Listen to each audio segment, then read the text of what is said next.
Hey guys, welcome back for a bonus review. So, this one I've covered already on Instagram a few weeks ago. It's a Happy Death Day. The reason I'm doing it is I'm covering the sequel to it tomorrow night on Instagram, so would that be Friday morning, Friday afternoonish on YouTube? And I don't want there to be confusion, put it in quotes, so that people don't think, oh, you skipped the original and just went, no, I already did it, but I want to do a video on it just to get my thoughts out there. I want to say this was one of my honorable mentions for one of my many honorable mentions for my top 10 horror movies, and I stand by that.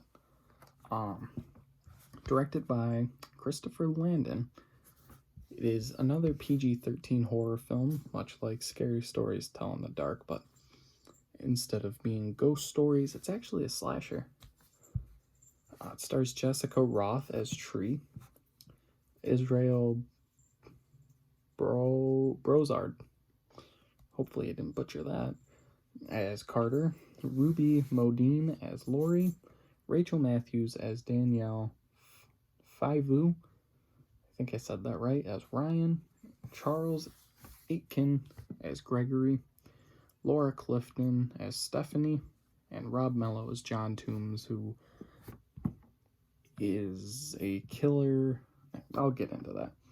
Has a 71 on Rotten Tomatoes, and off of a budget of $4.8 million, it made $125.5 million at the box office.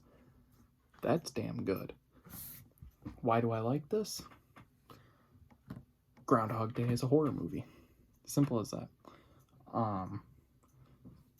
Yeah, it's PG-13, and that kind of shows in all of the kills. Most of them are off screen because you can't get too bloody with a PG-13 rating, but that doesn't bother me too much. All of the acting is great, especially Jessica Rothe as Tree. She's very energetic, very delightful the entire time she's on screen. And Charles Aitken plays that slimy I Sleep With My Students professor character just so well. The basic story is Tree wakes up in Carter's bed and goes through her day. It's also her birthday. At the end of her day, she gets killed by Babyface, which is a knockoff Ghostface, basically, but in my opinion, actually kind of scarier. Because instead of running around in a flailing costume like Ghostface, he's just a guy in a Babyface mask, which is, you'll be able to see, I think you see it better on the cover for Happy Death Day to You, but you can kind of see it right there. A little better back there. Kind of creepier than Ghostface could ever dream of being.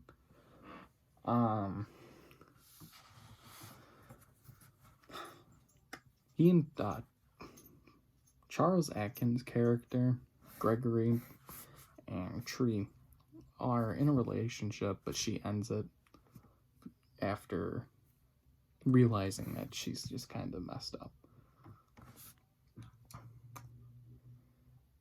That night, Babyface appears, so obviously we're led to think that it's Gregory.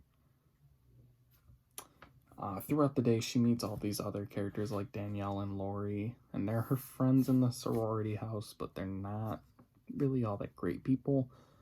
Lori is supposed to be, but I don't find her character... Actually, I really don't like the character of Lori at all.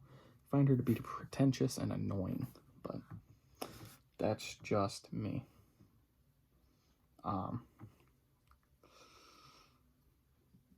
What I like about it is at the end you see that the final girl ends up with the guy who has been totally nice to her the entire time and has been trying to help her, but Tree is a stuck-up character, and so throughout the movie you kind of see that she,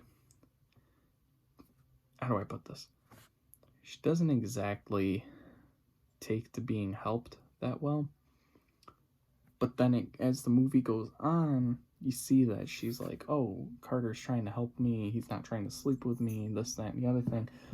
And she starts to be thankful that he's helping her. So that whole character arc of Trees, where she's growing as a person, feels very natural, and her relationship with Carter just feels supernatural and kind of like something that would happen in a real life setting. You know, obviously you're not going to relive the same day over and over and over again until you find out who your killer is, and then once you beat them, you're not dead anymore.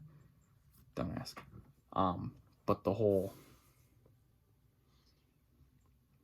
you know, you're the nice guy, she's the stuck-up bitch, but you're constantly killing her with kindness that it actually beats her down a peg from, and I don't mean that in like a sexist way, I'm just throwing that out there.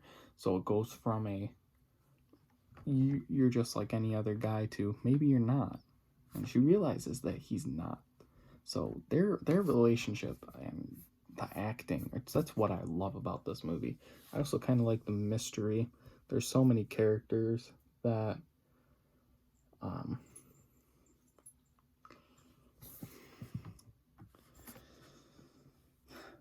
there's a lot of characters in it that are red herrings, especially Stephanie and Danielle, and Tree does a great job. She sits down, she makes a list of everybody that she's wronged, and then every time she scratches someone off the list, it's because, no, I was wrong.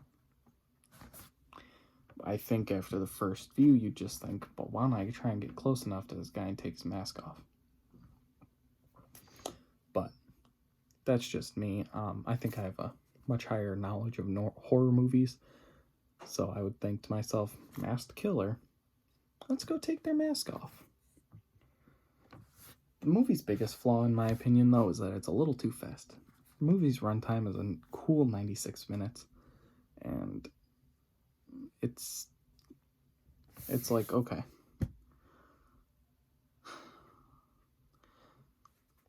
here's your initial time realizing you're in this setting. So you've already died, now you're back at square one, and we go through that timeline of, okay, initial morning run, go to the sorority house, meet up with Lori, get the cupcake, throw it out like a bitch.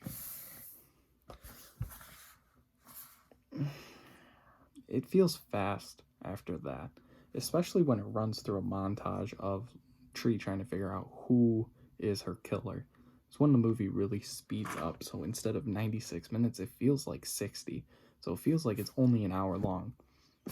I enjoyed every second of the movie, but that's my biggest issue with it, is that it feels shorter than it is. But it should have been a little longer. I don't know. I don't know where I really stand with it. It's definitely at that right time, but if the pacing was right, the movie would have been just that 1 point better that it needed. But honestly, a 9 out of 10 is not bad.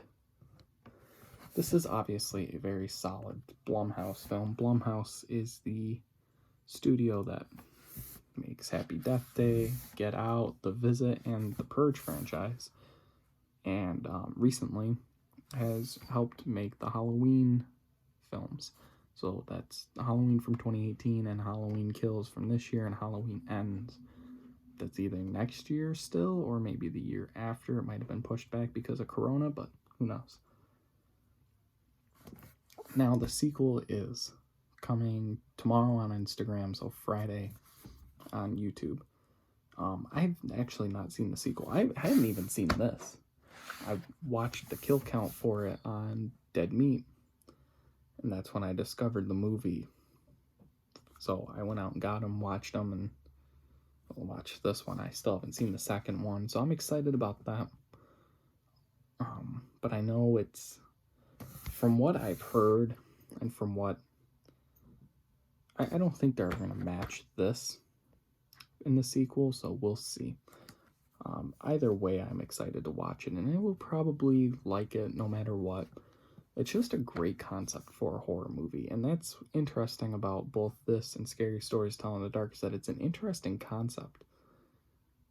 You know, in that movie, You've got the Cerebello's character who writes stories to kill her victims. In this movie, she's reliving the same day over and over again until she can find out who her killer is. And I like slashers. What can I say? I mean, if you paid attention to my top 10 list, you definitely saw mainly slashers on that. Actually, I think it was only slashers. Because I don't really do all that ghost shit. That to me is just too real. Guy walking around in a mask killing people. Ghosts grabbing me in the middle of the night, throwing me against the wall and choking me out. Yeah, I don't do that shit. Nope. No way. So, I'm excited about Happy Death Day to You, and don't forget that tonight on Instagram we're looking at 2007's TMNT. As the days gone on between my Scary Stories video and this video, I might actually be getting a little nervous about doing 2017 or 2007's TMNT, just because it's been so many years since I've seen it. I don't know if it's going to hold up the way I expect it to, so there is that. But at least I've gotten 2 movies that I really enjoyed out of the way. And this actually marks the second time we've gone back to a movie I've already previously reviewed. That top shelf of DVDs and like actually half of that second shelf are all movies I've already covered on Instagram. So it's nice to pull one from the top shelf, go back and do it, and then everything from the other half of that shelf and below, things to come. And you might have noticed, like, not the cat. Well, the cat's cute, but that's not what I'm talking about. This stack of Blu-rays here and there, that, if I can, there we go. This pile here is the rest of this week, that's next week, and it continues the same pattern down to the bottom shelf. That's just kind of how I organize my life, apparently. I pull out from the stack, or from the shelf, what I'm gonna cover for the whole month, and stack them there for whatever reason. Makes it kind of hard to put all this like stuff on the sides. You know, it kind of gets in the way, but it works in my mind for whatever reason. Plus, then I can look. I have a calendar over on the wall here that I use, and I write down the entire month's things, films, and then I take down the weeks into my notes on my phone, screenshot it, post it on Instagram. I don't know. It's a whole mess of a way of doing it, but for some reason it works in my mind. I don't know. So that's just kind of my little, not that anyone asked, but that's how my processing works for this. So yeah, again, it's nice to go back and look at movies I've already done and post videos on them. I might try and do one a day now, except for Star Wars. I gotta have my buddy Albert on for Star Wars. I already promised him, and I'm actually super excited to do it because I think that's going to be probably the highest viewed videos that I do. And Star Wars is a huge topic. Everybody knows it, everybody loves it, so why not do it with someone you enjoy making videos with? If you have any movies you want me to cover, the best way to do it is either post it in the comments on a video or post it in a comments on a post on Instagram. Just because that's probably the best way to reach me. I have a list of ones I'm going to do. One of them is Once Upon a Time in Hollywood. One of them is Perks of Being a Wallflower. And the other 2 are 2 Netflix movies my friend has been asking me to do. And Ian, I promise I'm going to get to them. I promise you. It's The Circle and The Platform. No idea what they're about. So, it could be fun, could be terrifying. We don't know. That's the fun of this all. So, until tomorrow, I am Luke, and I will see you guys later.